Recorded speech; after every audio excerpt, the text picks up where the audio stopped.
Welcome to Walpole Dunn's mini-series, where we explain some of the most common but confusing accounting concepts. In this video, we're looking at payroll, the basics. If any of your employees tick any of these boxes, you will need to register as an employer with HMRC. If they don't, you will still need to keep payroll records.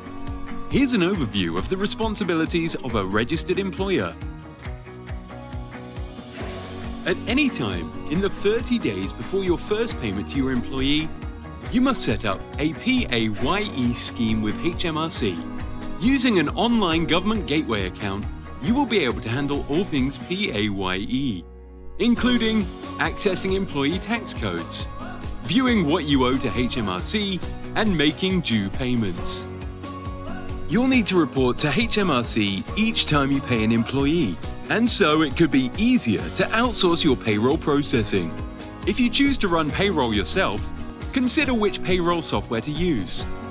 For maximum flexibility, we suggest a cloud-based solution, and you can even use one that is integrated with your accountancy software. Choosing one with a cloud-based employee portal also means saying goodbye to paper payslips, and enables your employees to access their payroll documents from anywhere at any time. Each time you pay an employee, you will need to calculate their gross pay, including any benefits in kind that you're payrolling. You may choose to pay an annual salary or pay per hour. Whichever you choose, make sure that you pay at least the equivalent to national minimum wage. Your system will then use your employee's gross pay, tax code, and working arrangements to calculate your employee's income tax and national insurance deductions.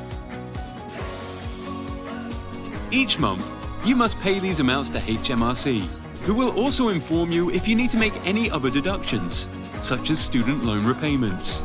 Your business may also be liable for employers' national insurance, which is payable on top of the gross wage paid.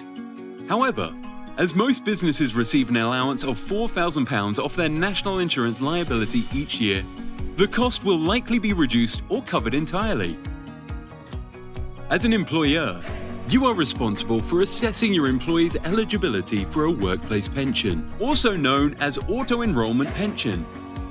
If your employee is eligible, you will need to find a suitable workplace pension provider and enroll your employees into a pension scheme with them. Eligible employees will contribute a percentage of their pay as a deduction from their wage, and employers will contribute a percentage as an additional cost on top of the gross wage. It will be your responsibility to pay both of these to the pension scheme provider. On or before each payment is made, you will need to report these to HMRC electronically via real-time information. You'll also need to produce a payslip for your employee, which should look a little something like this. Here's a quick overview of what you would be paying monthly for our example employee.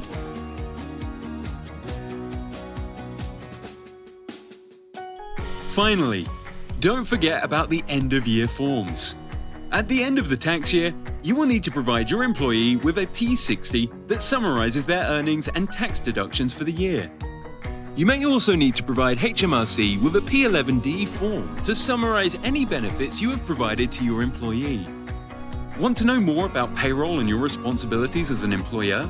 Get in touch with Walpole Dunn today.